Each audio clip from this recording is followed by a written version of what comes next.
Viene Pulso Político, bajo supervisión adulta.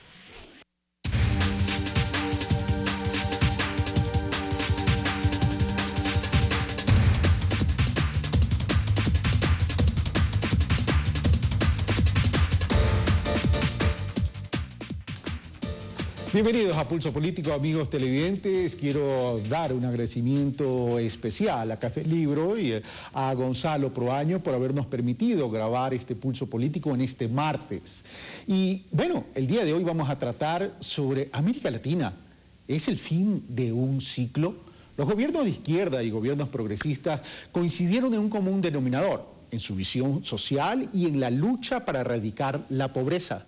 Pero ¿fue suficiente que en esta década hayan realizado o hayan generado políticas públicas y estrategias para poder lograr aquellos resultados? Pero también hay otro común denominador, y es la presencia de corrupción en algunos de los países donde están gobiernos progresistas y de izquierda, lo que ha permitido a la oposición política, por cierto, fortalecerse y construir un discurso para impactar negativamente en su reputación y restarle credibilidad de cara a los procesos del calendario electoral en cada uno de esos países. Bienvenidos entonces a Pulso Político.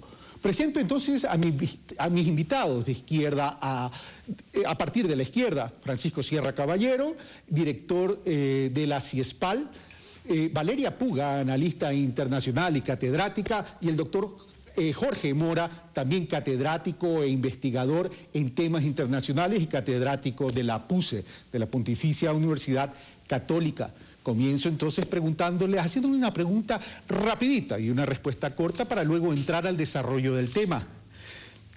Francisco Sierra, y con la licencia de la dama, ¿y los gobiernos de izquierda y progresista perdieron ritmo, perdieron impulso? Más que perder impulso, se han encontrado con una difícil oposición, una oposición que normalmente no tiene una cultura democrática. Hablo de situaciones de golpe de Estado o de llevar el debate a terrenos que hacen difícil la gobernabilidad, sobre todo cuando hay una intervención de potencias extranjeras muy interesadas en intervenir en la región. Ahora, esa oposición que está tomando algún espacio y en algunos casos han ganado incluso elecciones de forma democrática, o esa derecha ha aprendido de la izquierda, aprendió a hablarle al pueblo a partir de conocer y aprender a la izquierda. Sin duda alguna, yo creo que aprendió en términos de herramientas, es decir, de la puesta en escena. Muchos de estos gobiernos progresistas entendieron la importancia de los medios de comunicación y de hablarle a la gente directamente a través de la plaza pública, pero también de esta otra plaza que son los medios de comunicación. Entonces, yo creo que la derecha en parte captó esa idea, esas herramientas, el buen uso de un marketing también electoral, y por otro lado, el propio discurso que ha manejado la izquierda. Creo que es indiscutible los avances que se ha tenido en términos sociales, y mucha de esta derecha, por ejemplo la derecha de Macri, ha utilizado bien el discurso social de mantener incluso esas conquistas de derechos para el poder continuar y ganar las elecciones. Valeria, ya vamos a desarrollar. A tu criterio, entonces, es una especie de copy-paste de la izquierda hacia el discurso de la derecha. Hay una, digamos, estoy hablando han tomado del discurso, en cuenta. No estoy hablando de la gestión. Han tomado en cuenta algunas formas. Gracias. Jorge Mora, gracias por aceptar nuestra invitación. Pero, ¿existen reformas estructurales? ¿Existe un proceso de transformación donde se han construido pilares fundamentales que eventualmente pueden ser irreversibles, o se corre el riesgo de que un gobierno con una ideología distinta pueda revertir todos estos pilares que los gobiernos progresistas, dicen, han construido? La verdad es que los signos de los tiempos van en un proceso de evolución constante.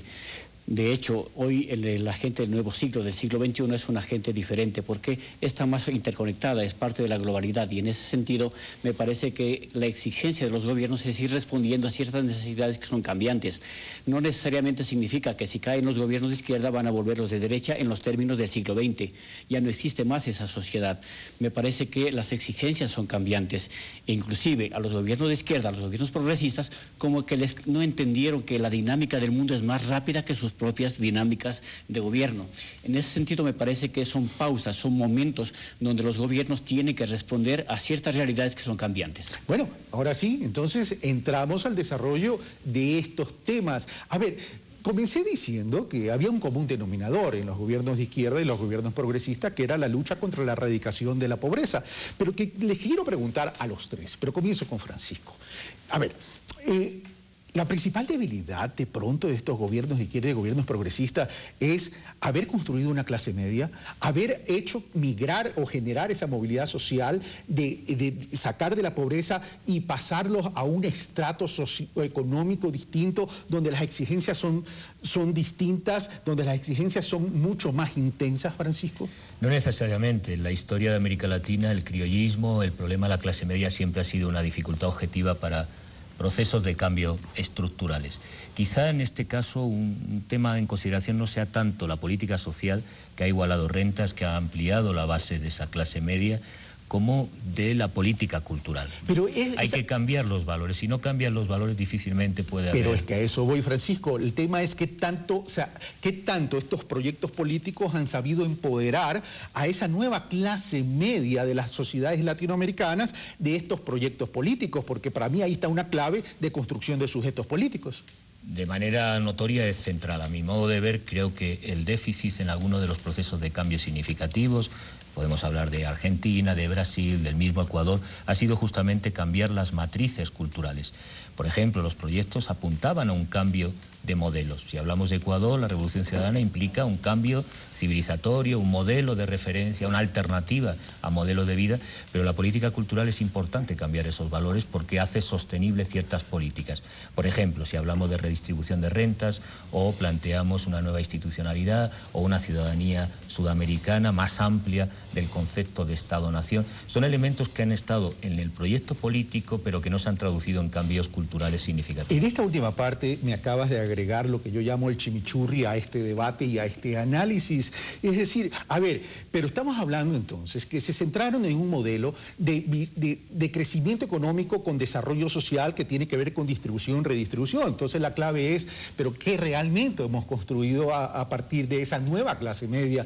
No estamos hablando de haber mantenido de pronto dentro de esa visión también del neoliberal y de la derecha un modelo de acumulación tal cual como en el pasado para poder dinamizar la economía. Por tanto, a mayor consumo, mayores exigencias de querer tener, querer acumular, y en momentos de coyunturas complicadas de la economía, entonces no vemos hacia atrás todo lo que se logró, sino más bien existen los riesgos de no poder mantener esas reformas estructurales. Creo que hay dos aristas.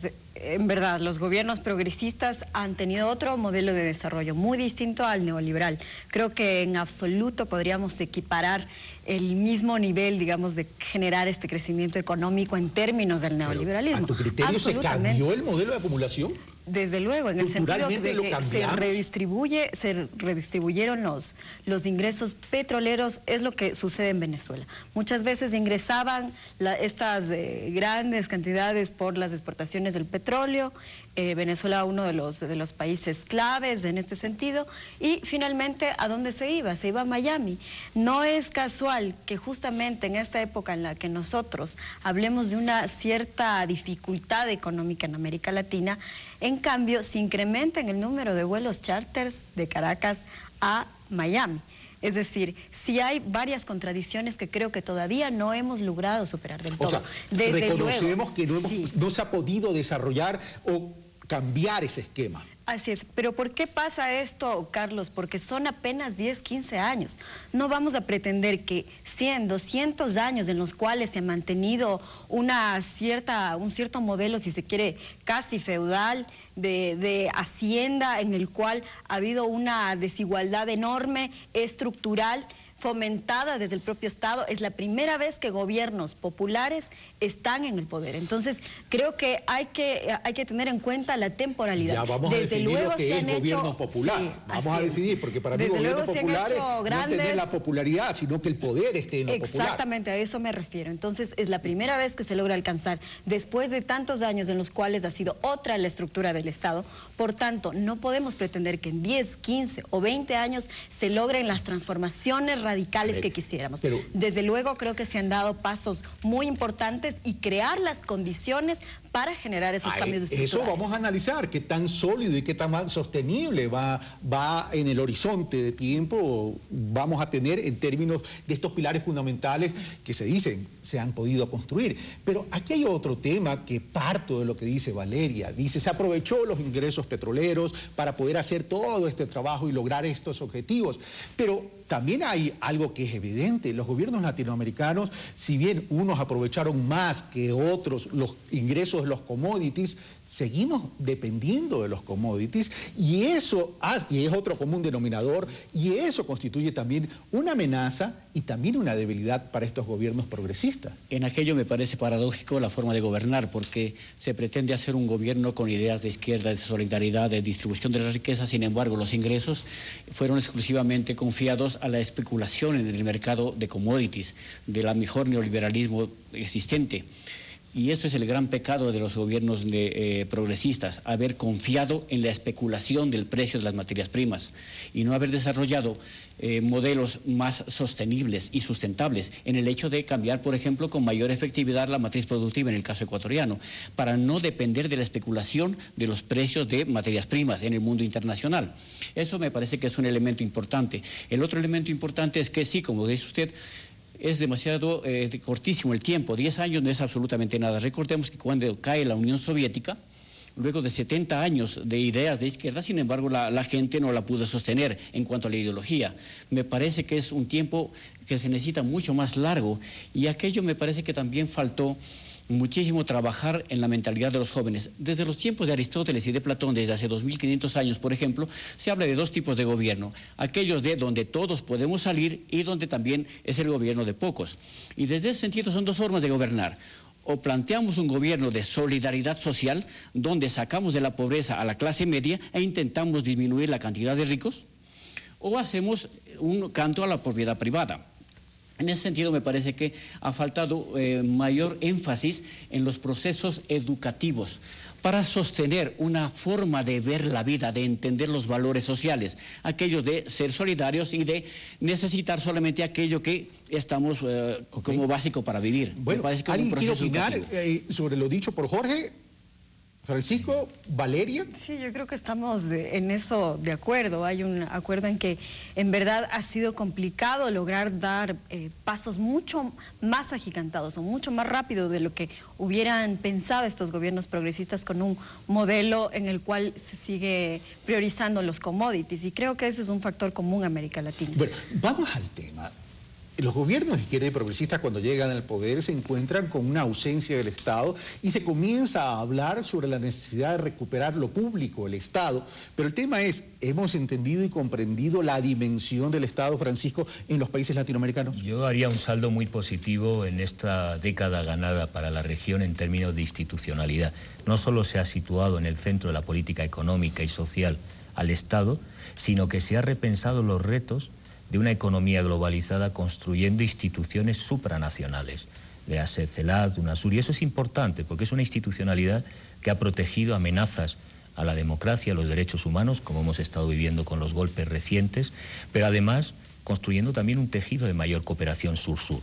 Y esto es histórico, nunca antes ha habido mucha reflexión en la academia, en la universidad, sobre la integración latinoamericana, pero se han realizado concretamente institucionalidades que trascienden el Estado-Nación, que han articulado una economía de cooperación al sur. Si hablamos también de un cambio de matriz productiva, se han generado procesos de economía popular y solidaria que nunca estaban en la agenda de política pública y que han estado, pero evidentemente los ciclos, yo creo que uno de los elementos, si hablamos de Brasil, de Ecuador, de algunos de los países, ha sido justamente que han hecho política no pensando a corto plazo, sino a largo plazo.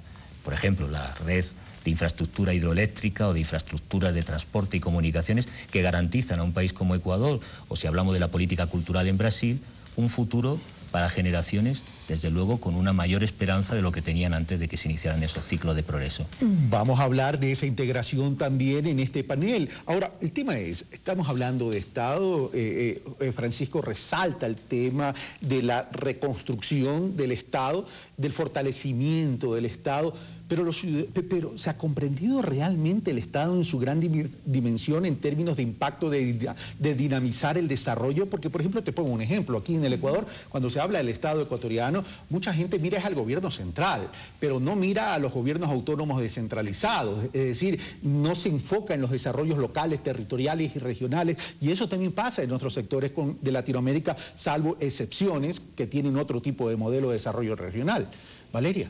Sí, sin duda alguna. Yo creo que el Estado no se ha llegado a comprender en su total dimensión, pero coincido absolutamente con Francisco. Creo que esta es una década ganada para la institucionalidad, crear institucionalidad, y en unos estados mucho más que en otros. Por ejemplo, el caso ecuatoriano creo que es la muestra visible y real de pasar de no tener Estado, de tener un Estado cooptado, en el cual las élites que gobernaban no tenían el absoluto, el mínimo interés en lograr establecer un orden, un proceso, una planificación de desarrollo nacional. Creo que es por primera vez que se piensa en esos términos, incluyendo el tema de la descentralización, que creo que ese es un problema muy común en varios países de América Latina. Lamentablemente, el Estado no logra llegar a todos los rincones de un Estado-nación. Es el caso de Argentina, que tiene un centramiento absoluto en la ciudad de Buenos Aires. No solo toda la Argentina, economía. Perdóname, Colombia también, Valeria. Luego, o sea, la presencia de la guerrilla, y el narcotráfico en Colombia es producto de esa ausencia de Estado en el Colombia profundo.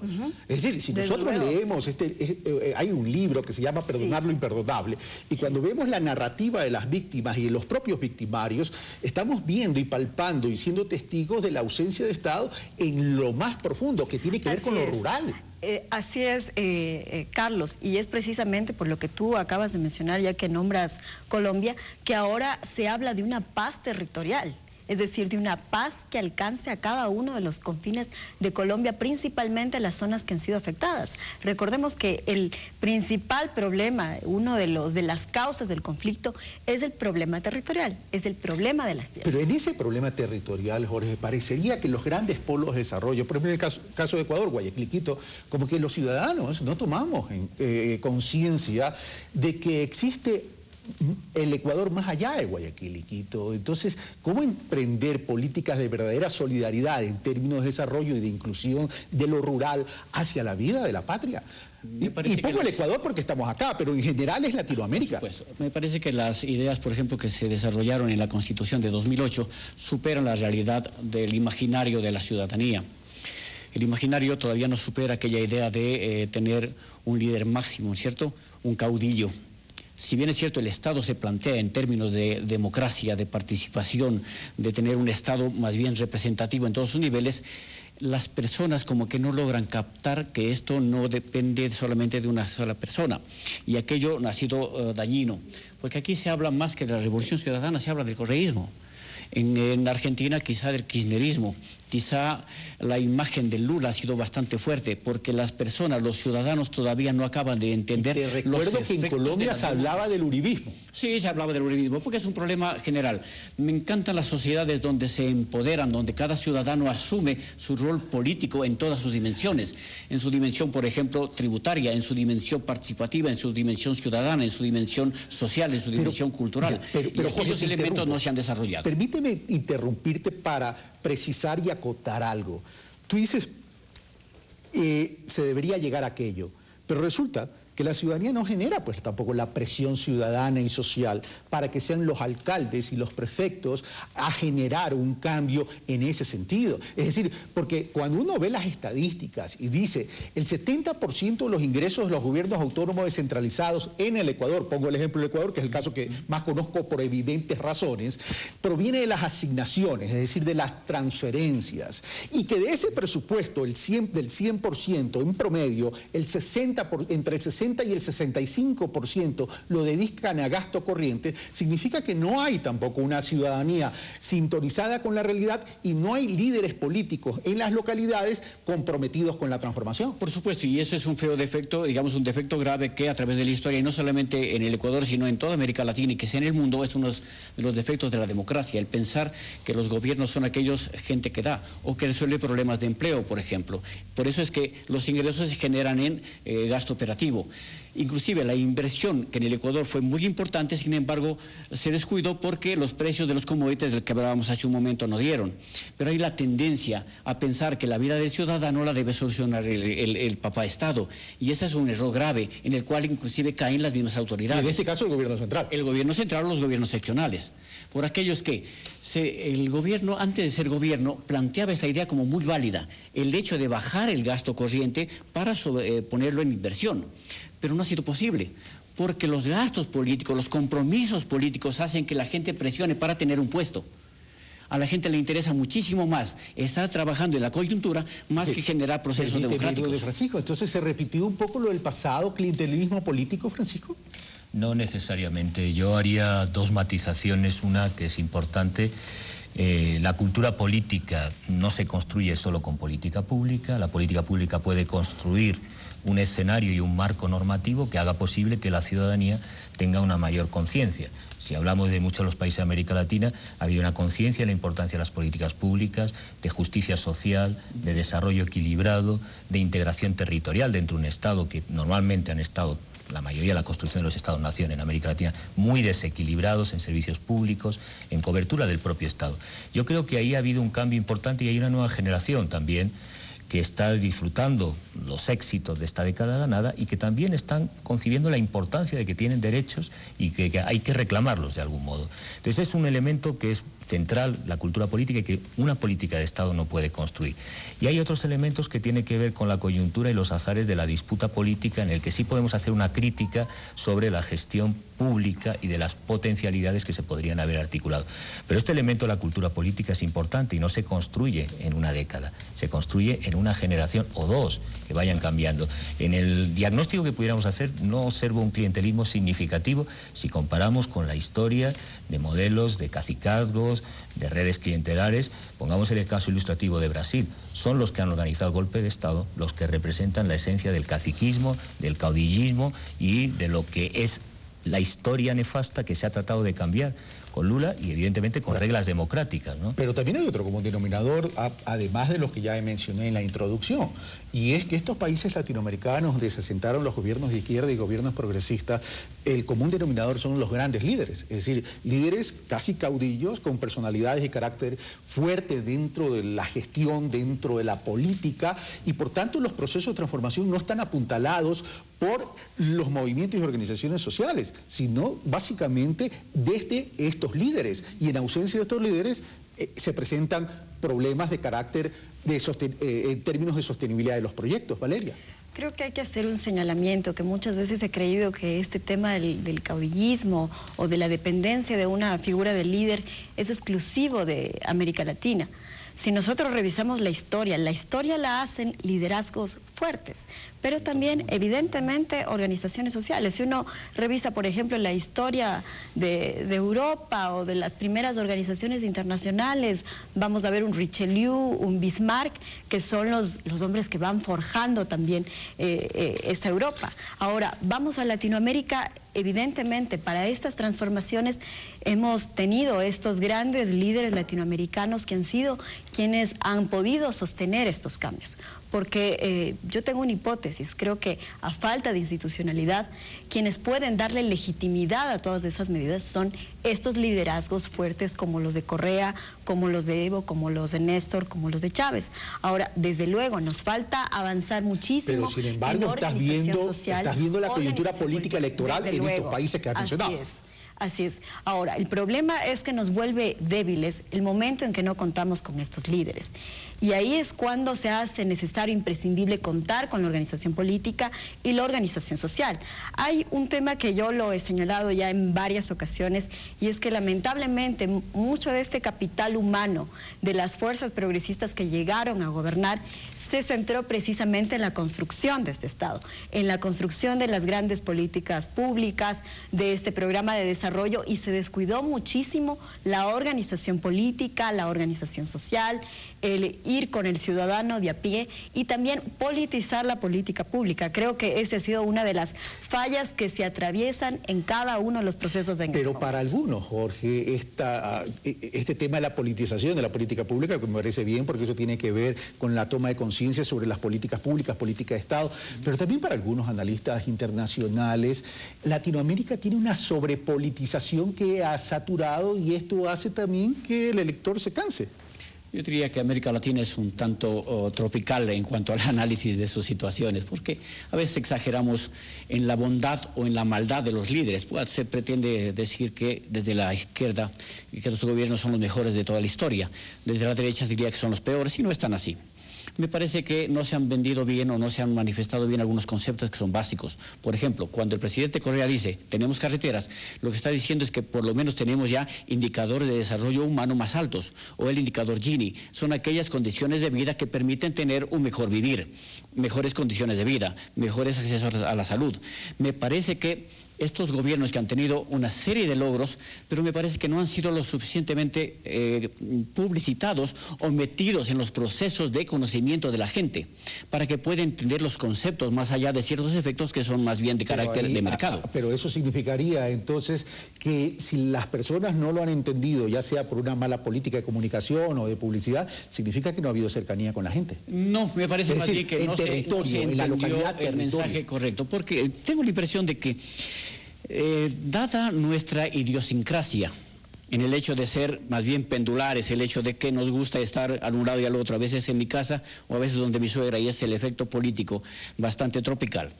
En ese sentido me parece que no es el fin de un ciclo con los gobiernos de izquierda, sino más bien que nos vamos al otro lado y desde el otro lado podremos valorar las bondades de estos gobiernos y a lo mejor el siguiente efecto será volver con un poco más de conciencia. Me parece que es un efecto creo que es bastante, yo diría, iluso pensar que el ciudadano puede valorar en la real dimensión estos gobiernos, sino que tiene que sufrir el cambio para valorar lo que está teniendo ahora. ¿Criterio entonces no hay un fin de un ciclo? ¿Lo que se podría producir es un receso para volver? Sí, por supuesto, y eso me parece que la historia lo va a demostrar, porque los logros han sido importantes, pero aún no hay la perspectiva histórica suficiente para poderlos valorar. Gracias. ¿Coincides, Valeria y Francisco, con este último punto de Jorge? Creo que hay que también señalar que no es que estos gobiernos progresistas tampoco parten de cero, tampoco es que hay nada, no hay una organización social, no hay una organización política, la hay, existe. Yo creo que eso lo estamos viendo ahora en Brasil, lo estamos viendo en Argentina, en el cual están constantemente movilizándose en contra de las políticas ultra neoliberales de Mauricio Macri, en contra de las políticas ilegítimas también de Temer. Es decir, hemos creado sí una conciencia social. Y yo creo que, como dice acá mi colega, la perspectiva histórica nos va a permitir apreciar incluso en mayor dimensión y profundidad estos cambios. No, yo no estaría de acuerdo. Yo creo que una de las características de los gobiernos de progreso es que han hecho una labor de pedagogía democrática muy importante. Formas de comunicación como las sabatinas, el contacto con el público ha sido importante, y yo soy de la idea de que la gente es libre y tiene el derecho a equivocarse, y creo que sí perciben los cambios históricos, y de hecho hay unas amplias mayorías. Quisiera recordar que muchos de los procesos de reversión electoral se han dado con intervención extranjera, con activa política exterior de Estados Unidos y algunas otras potencias para revertir esos procesos. Eso está documentado no solo en Ecuador, en Argentina, las inyecciones millonarias. En la elección de la presidenta Dilma hubo una campaña feroz, incluso insultante, contra la figura de Dilma Rousseff por parte de la oposición, con unas estrategias de intervención para revertir justamente ese concepto que tiene la ciudadanía de conquista, de avance democrático. Se desprestigió iniciativas como Bolsa Familia, la política de integración y justicia social del PT, de Lula da Silva, y sí coincidiría en este caso con que, como señalaba Valeria, pues ha ido un descuido, una cierta burocratización por priorizar una eficiencia en la gestión pública y del Estado,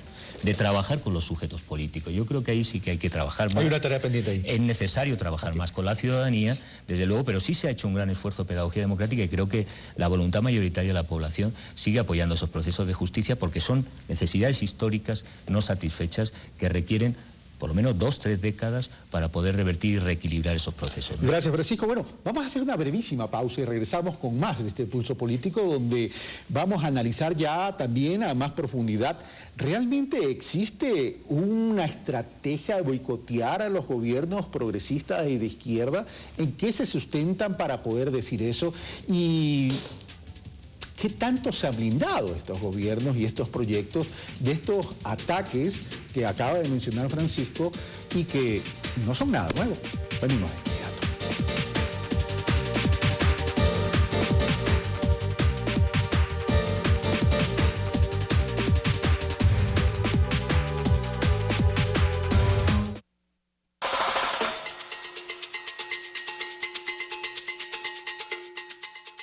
Trabajaba con Baglietto como compositor, integraba la banda de Charly García y comenzaba a preparar su primer disco solista. Es el autor del disco más vendido de la historia del rock argentino. Mi onda será. Querrás decir mi onda, ¿no? Yo soy Fito Páez, ¿no? No, yo soy Fita Páez Ok. y Rodolfa Páez. No te pierdas las historias, experiencias y canciones de Fito Páez. Mirá cómo Schumann termina en un tema de Elvis, ¿no? Hoy 23:30. Cuando te despertás, vos me haces feliz. Ellos comparten un sueño. En la cancha juegan para ganar. Julio se va a salir de esa vida. En las calles luchan por sobrevivir. Lo que yo traigo es sagrado. ¡Tú te vas a morir, huevón! Este es un muy buen primer contrato. Y mi hermano, juntos nadie nos gana. Desde Venezuela llega a nuestro cine.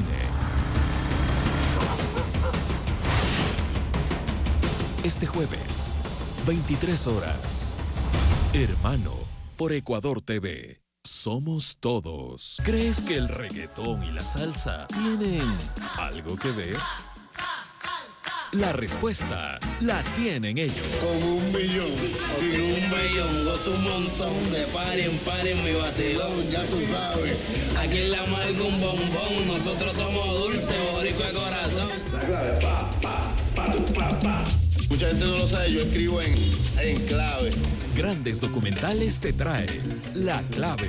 Miércoles, 23:30. Ecuador TV, somos alegría. La hora de la emergencia es la hora de la solidaridad. Ayudemos a nuestros compatriotas afectados. Su donación es muy importante. ¿Qué donar? Alimentos no perecibles, enlatados, granos secos, arroz, aceite, azúcar, fideos, galletas y barras energéticas. Botellones de agua y bebidas hidratantes. Carpas, frazadas, toldos o mosquiteros. Repelentes, caducidad mínima de 3 meses. ¿Dónde donar?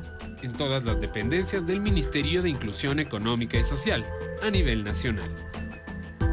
Ecuador TV, somos solidaridad.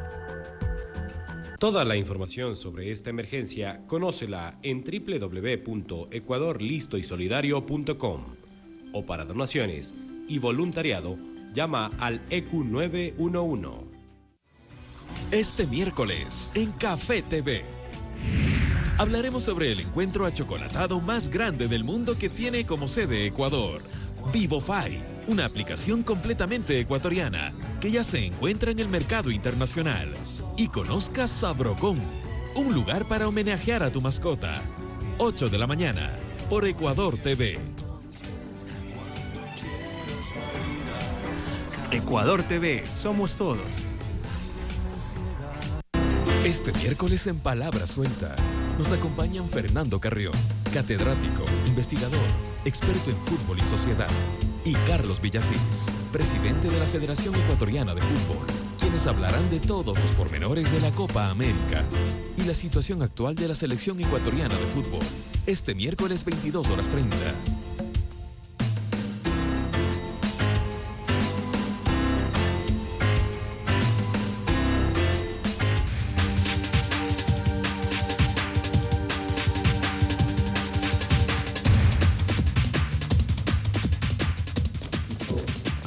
Bueno, seguimos con Pulso Político, estamos analizando América Latina a fin de un ciclo.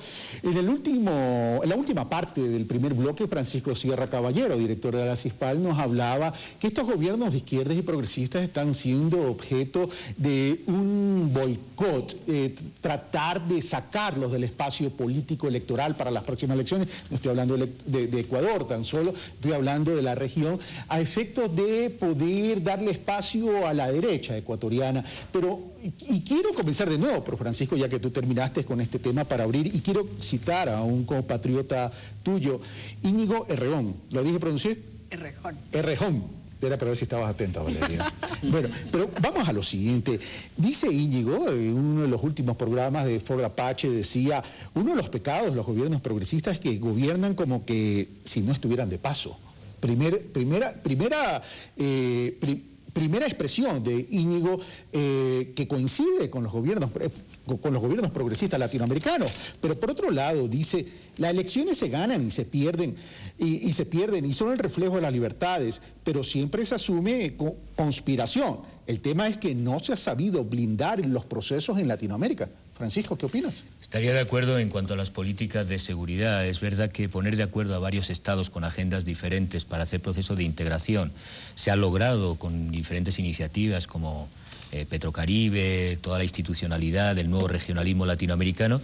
En materia de seguridad es difícil porque no hay una integración que lleve, por ejemplo, a un comando unificado que se había propuesto por Brasil, y ese avance ha sido insuficiente, como ha sido insuficiente el desarrollo del Banco del Sur y otras iniciativas que en realidad son las razones de gran parte de ese boicot, porque estamos hablando de política, pero hay una racionalidad geopolítica de intereses estratégicos en sectores energéticos claves como el petróleo, también en cuanto al capital financiero, cuyos intereses se vieron afectados por la regulación de los nuevos estados progresistas, y otros elementos que no se mencionan de las futuras guerras, que es el agua, que es la Amazonía, en la que hay intereses estratégicos también de las potencias del norte. Estas cuestiones, en tan poco tiempo, construir Estado, de un Estado ausente a una nueva institucionalidad, y pensar en integración y abarcar todos los frentes, es verdad, ha sido insuficiente, y es la situación de debilidad que se está, con una suerte de efecto dominó, abordando país a país por separado, aunque existe una cooperación en instituciones como UNASUR que garantiza por lo menos poner en cuestión ciertos procesos que se están dando en países como Brasil y Venezuela, ¿no? Valeria. Sin duda alguna, yo creo que ha habido aciertos y también desaciertos, o más bien procesos bastante lentos, que ha faltado mayor ímpetu político para avanzar. Creo que el caso de UNASUR hay que remarcar como una instancia de resolución de conflictos, muy importante. Creo que varios de los conflictos que hemos tenido en los últimos años en la región han logrado destrabarse de una manera diplomática, pacífica, a través de la UNASUR.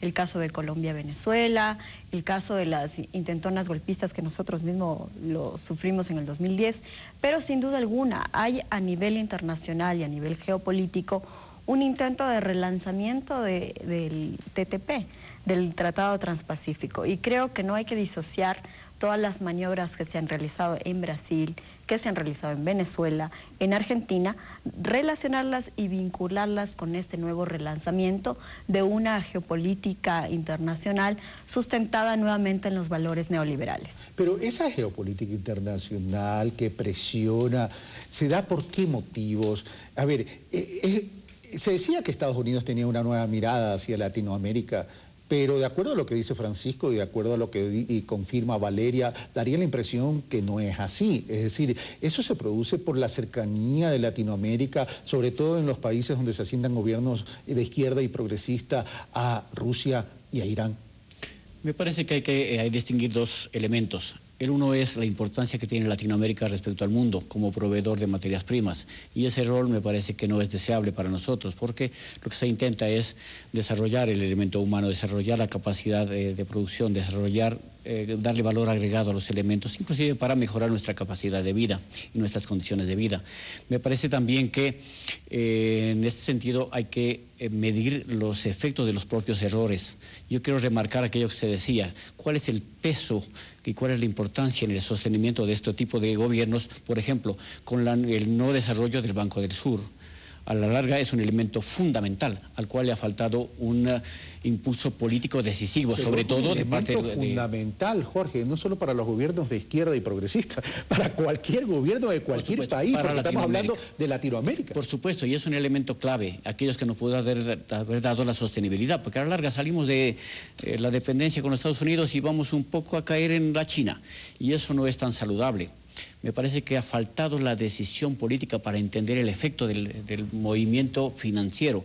Estoy de acuerdo con lo que plantea el presidente Correa cuando dice que no deben ser los capitales ni los intereses financieros los que deben gobernar, sino más bien el elemento humano. La política debe tomar el control. Sin embargo, ellos no hicieron lo necesario. Y no hicieron lo necesario porque no fueron capaces de estructurar procesos de integración latinoamericana más fuertes. Me parece que esa es una gran falla y es uno de los grandes pecados de estos gobiernos. Pero Valeria, esa integración se está dando mucho en la retórica. Entiendo y comprendo que el proceso tiene poco tiempo en términos de poder alcanzar logros estructurales profundos y totales, aunque total nunca sería porque la vida es permanente, dinámica. Pero el tema es el siguiente, no hemos pasado del discurso a la acción y Francisco decía la necesidad de lograr una integración productiva en ese sentido, citaba algunos ejemplos en el tema de generación eléctrica, etcétera, etcétera, pero ahí viene el tema, es decir, cada uno crea su parcela y cada uno quiere estar con su queso rancio y no va más allá en términos de integración.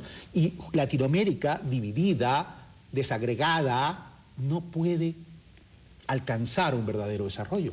Me parece que hay mucho de ideología neoliberal en el tema de la integración. ¿En qué sentido? Creo que no se ha entendido la integración regional o el regionalismo con un sentido estratégico y geopolítico. Me parece que eso responde, la integración responde más a un sentido realista de ver las relaciones internacionales, de estrategia, de tener una estrategia común entre un bloque de países. Ya lo están haciendo en otras partes del mundo y se ha intentado vender la UNASUR o se ha intentado vender la CELAC más bien como espacios ideológicos de una izquierda o de los gobiernos progresistas. ¿Por quiénes Creo lo que lideraron? así es, porque fuimos nosotros, o fue en esta generación que se pensó nuevamente en volver a tener una región autónoma no desentendida del mundo, todo lo contrario, integrada, mirada dentro de todos estos países, sus estrategias en común, tienen historias en común, tienen economías comunes. Es decir, hay varios elementos que permiten una integración regional como una estrategia de inserción geopolítica. Creo que no se ha insistido lo suficiente, o estos gobiernos que han liderado estas iniciativas no han insistido en el carácter estratégico de la integración. ¿Falta de madurez política, Francisco? Bueno, las condiciones estructurales son muy adversas. Hay una famosa teoría de la dependencia que explicaba el subdesarrollo de la región y te planteas esta dicotomía, o te integras o te integran. Normalmente, históricamente, ha sido una integración desde el norte hacia el sur, con condiciones de exportación de materias primas, sin un proyecto político, pero yo creo que en los últimos años hemos logrado la materialización. Estaríamos, creo, los tres de acuerdo en que ha sido insuficiente. No hemos llegado a lo necesario para evitar ciertas circunstancias, como los golpes de Estado que se creían descartados, pero en la agenda de Washington no están descartados. Puede parecernos el presidente Obama una persona muy tolerante y respetuosa, pero igual que él, el señor Bill Clinton en su mandato hizo Plan Colombia, articuló guerra sucia en Centroamérica y en toda América Latina. Por tanto, hay una continuidad histórica y esas condiciones estructurales son difíciles, son muy complejas de en muy poco tiempo políticamente superarlas, y creo que ha habido avances, insuficientes, pero ha habido avances. Pero también hay una realidad, es decir, dentro de lo que es la región Latinoamérica, no sabemos reconocer las asimetrías que existen para poder tener un modelo de desarrollo complementario entre las naciones. Valeria. Sin duda alguna, yo creo que ha habido una falta de estrategia y, si se quiere, de falta de voluntad política. Y lamentablemente en la integración regional sí hemos dependido quizá más que a nivel nacional de ciertos liderazgos. Me refiero al liderazgo de Chávez, al liderazgo de Néstor. Un poco hubo la sensación, cuando murió Chávez, de que este espíritu integracionista había quedado tambaleando, sin un liderazgo fuerte que pudiera seguir acumulando esta fuerza y esta voluntad política. Creo que al momento, debido a la fragilidad económica que tienen cada uno de estos países, también a las trayectorias políticas que cada vez tienen más intentonas golpistas o intentonas de desestabilización, con agentes de la CIA, que, como siempre he dicho, no es que la CIA es un invento de la izquierda, eso los abusos de la CIA los ha denunciado incluso incluso el propio Senado estadounidense. Es decir, frente a este clima tan hostil, la integración también se ha visto gravemente debilitada y ha faltado una amplísima voluntad en darle cuerpo a iniciativas tan trascendentales como el Banco del Sur, tener integración a nivel de infraestructura. No es casual, por ejemplo, que los vuelos entre América Latina, ¿por qué los vuelos entre América Latina son mucho más costosos que ir hacia los Estados Unidos? Creo que también esas son otras formas de pensar la integración. La integración debe pensarse no solamente desde la actoría de los gobiernos, sino con la participación también de los ciudadanos y de otros grupos que conforman el Estado. Pero ahí hay un punto claro, es decir, el Banco del Sur. Si hubiéramos tenido el Banco del Sur, hubiéramos podido enfrentar mejor esta coyuntura, esta crisis de economía global. Está claro que nosotros hemos sustentado nuestros modelos económicos en los precios de los commodities, pero eso no es eficiencia, porque los precios no dependen de nosotros. Que se ha aprovechado el precio, eso es harina de otro costal y otro tipo de debate. Es decir, no es cuestión de recursos, sino cómo se administran los recursos. Pero Brasil prefirió mirar hacia los BRICS y no hacia el interior, hacia in-house para crear el Banco del Sur, Jorge. Y hay que seguir trabajando en la integración. Me parece que los errores cometidos por otros gobiernos no significa que sea el fin de la historia. La verdad es que no es así. Me parece que estamos inclusive pensando que se acabaron los gobiernos progresistas, y no es una realidad. Más bien me parece que es un momento. Pero solo una precisión, discúlpame que te interrumpa, claro. Pero estamos hablando que Lula era el presidente cuando se hablaba de constituir el Banco del Sur y se prefirió mirar hacia los BRICS. Es decir, y después vino Dilma. Es decir, estamos hablando de coincidencias ideológicas, pero de intereses distintos. Por supuesto, pero ese es un nivel de enseñanza. Me parece que los siguientes 30, 40, 50 años se verán plasmados, creo yo, con mucha más fuerza este tipo de ideas que necesitan maduración. Yo creo que del discurso político a la realidad y ya pragmática hay una diferencia bastante fuerte. Sin embargo, creo que estas ideas no han muerto, no van a morir. Me parece que van a tener una pausa hasta que se pueda valorar en su real dimensión todo el potencial unificador que tienen cierto tipo de medidas, como estas medidas más bien de carácter integrador que requiere cierto tipo de inteligencia y generosidad latinoamericana. Me parece que este proceso, esta construcción de Latinoamérica es tan joven que ni siquiera los latinoamericanos la acabamos de entender. Estamos discutiendo el pensamiento de Bolívar, estamos discutiendo el pensamiento de nuestros líderes, que sin embargo ellos no han sido capaces todavía de construir, porque necesita entrar en la mente, en la mentalidad de las personas y sobre todo de los jóvenes, para que podamos creer en nosotros mismos. Aquellos procesos de integración que requieren quizá la muerte política de algunos líderes, pero el renacimiento de otros. Insisto, la realidad de Latinoamérica es que somos pendulares, y al ser pendulares significa que de alguna forma vamos a la derecha y que vendremos a la izquierda y que iremos a la derecha.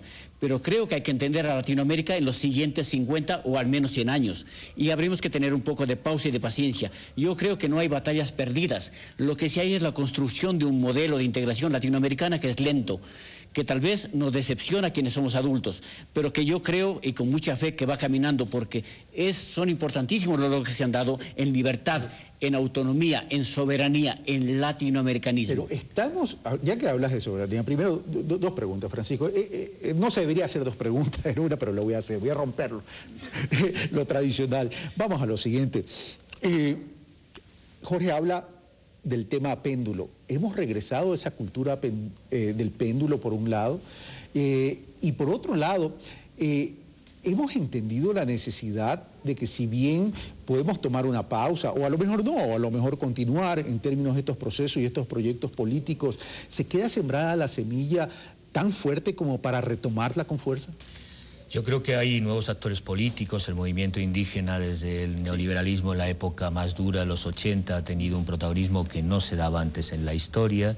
Ha habido un proceso de nuevos actores, hablábamos antes de los jóvenes, nuevos sujetos políticos con una sensibilidad, con un activismo y organización que yo diría solo podría ser comparable a los años 70, mediados de los 60. Es decir, no vería un movimiento pendular, sí un momento de crisis, de cierto retroceso, de muchas contradicciones. Por poner un ejemplo, ante la falta de proyecto y futuro que tenía el PT en Brasil, en estos momentos Lula y lo que representaba el PT está unificando una nueva fuerza política que, con total seguridad, aunque traten de judicializar el proceso, llegaran en 2018 a la presidencia ¿Tú otra ves vez en capacidad de Brasilia. reacción y maniobra? Sin ninguna duda es un proceso complejo, sí hay retrocesos, hay pausas, pero no veo un movimiento pendular pese a resultados muy inminentes que ha habido electoralmente y que tienen que ver con agotamiento, con desprestigio, con falta de conexión en algunos casos con la base social. En consecuencia, los movimientos políticos y organizaciones sociales terminan siendo la clave. Decisivo a mi modo de ver. Decisivo. Ahora, pero ese es un tema, es decir, a ver, uno de los pecados no será que estos movimientos sociales y organizaciones políticas toditas apuntaron a querer ser funcionarios y formar parte del aparato burocrático y descuidaron casualmente la acción política a lo largo y ancho de los territorios. Sí, como yo lo había ya sostenido anteriormente, creo que ese es uno de los pecados. de las grandes fallas. Una falla, si se quiere, estratégica. Incluso eso va de la mano con una, si bien ha habido esta pedagogía democrática, como llama Francisco, creo que ha sido necesario un mayor nivel incluso de esa pedagogía en países con una escasísima cultura política. Unos más, otros menos. El caso ecuatoriano, lamentablemente, se ha sido un país que históricamente ha carecido de una cultura política, que ha tenido un escenario bastante atomizado. ¿Se puede decir que existe un proyecto político cuando depende de un hombre? Es que yo creo que no necesariamente depende únicamente en este caso de la figura del presidente Rafael Correa. Creo que en efecto ya se ha creado un movimiento político, ya existe una noción de Estado, ya existe institucionalidad. Existe institucionalidad, sin duda alguna. No creo que el proyecto dependa absolutamente de la figura del presidente Correa. Creo que ya se han ido generando, aun cuando han sido bastante lentos y quizá no con la preponderancia del presidente Correa, ciertos liderazgos. No pretendamos. Ahora creo que hay un pecado de varias de estas fuerzas progresistas en la región, y es pensar que quizá vamos a tener un líder igual o en las mismas proporciones históricas que un Chávez, o en las mismas proporciones históricas que un Rafael Correa, que un Néstor Kirchner, que un Lula. Creo que hay que ser bastante realistas en ese sentido. Son líderes que tuvieron una convergencia histórica, una excepcionalidad histórica. Y coincidencia. Exactamente. Y coincidencia. Entonces yo creo estar todos al mismo tiempo. no necesariamente esta convergencia va a volver a repetirse quizá con ese ímpetu, pero creo que los ciudadanos deben ser los llamados a apropiarse de todos estos derechos y estas conquistas sociales. Si me dicen por interno qué tiempo tengo todavía, quiero ir con otros temas. Me quedan 10 minutos. A ver, el común denominador de esta visión de izquierda de los gobiernos progresistas es cambiar los modelos de desarrollo corporativos empresariales a un modelo de desarrollo económico social en términos de distribución y redistribución, que tienen como un objetivo construir equidad, es decir, disminuir la inequidad, erradicar la pobreza, etcétera, etcétera, etcétera. Pero para erradicar la pobreza se necesita generar recursos y generar empleo. En ese sentido, no ha habido ahí todavía, independientemente de que los procesos sean cortos o todavía no tengan el tiempo suficiente, etcétera, etcétera, no ha habido ahí una falta de visión en términos de focalización entre la micro y pequeña empresa para generar encadenamientos productivos y poder solucionar el tema del empleo, cuando sabemos que no hay empresa grande capaz de satisfacer, o empresas grandes capaz de satisfacer la demanda laboral y de trabajo? En principio, una de las cosas que me llamaba la atención es el hecho de que el economista Rafael Correa no entendió que la curva económica tiene sus oscilaciones. Y me parece que estamos en un momento de oscilación hacia abajo, en el que estamos con algunos elementos macroeconómicos que son importantes porque son decisivos en la generación del empleo, por ejemplo, o en la capacidad de producir y comercializar ciertos elementos. Por lo tanto, hay que cambiar el modelo de pensamiento a una forma de pensamiento un poco más regional, más pequeño, dentro de la región de nosotros mismos. Quizá hay que hacer un llamado fuerte a los gobiernos que se dejaron de alguna forma engañar por aquellos grandes mercados, el mercado ruso, el mercado chino. Y de las grandes inversiones. De las grandes inversiones, que eso me parece que es algo que le hizo muchísimo daño a nuestros gobiernos. Porque eso requiere cambiar el concepto de desarrollo o el del crecimiento constante. Son aquellos términos neoliberales que inclusive lo adoptaron los países o los gobernantes de los gobiernos progresistas. Creo que ellos todavía se confundieron un poco en cuanto a entender qué tipo de sociedad se quiere, donde las personas, por ejemplo, se eduquen para ser solidarios con ellos mismos, para que puedan encadenar procesos productivos, para que puedan ser sostenibles, sustentables, o se pensó más bien que podemos ser competitivos para venderle nuestras materias primas o nuestros productos al mundo externo.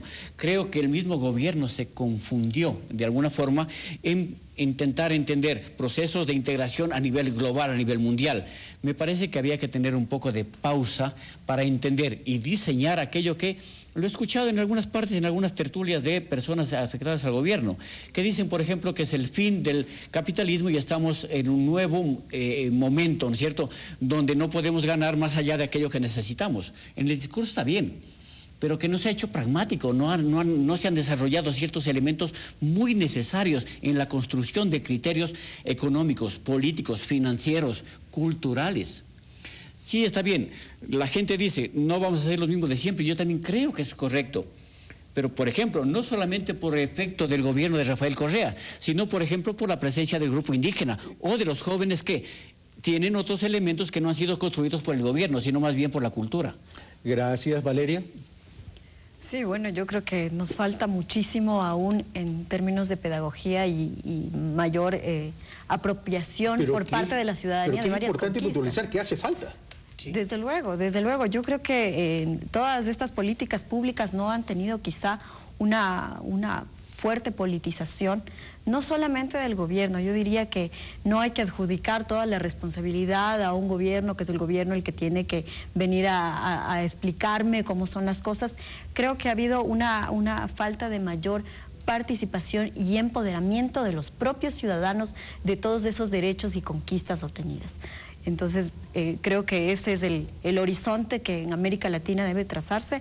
Desde luego, creo que el tema de la integración regional no se debe descuidar. Estamos viendo lo que está sucediendo precisamente en estos días con la Organización de Estados Americanos, que creo que no es menor. Nuevamente vemos una OEA agresiva con América Latina, algo que no se había apreciado en los últimos años. ¿Una OEA agresiva o un Luis Almagro agresivo?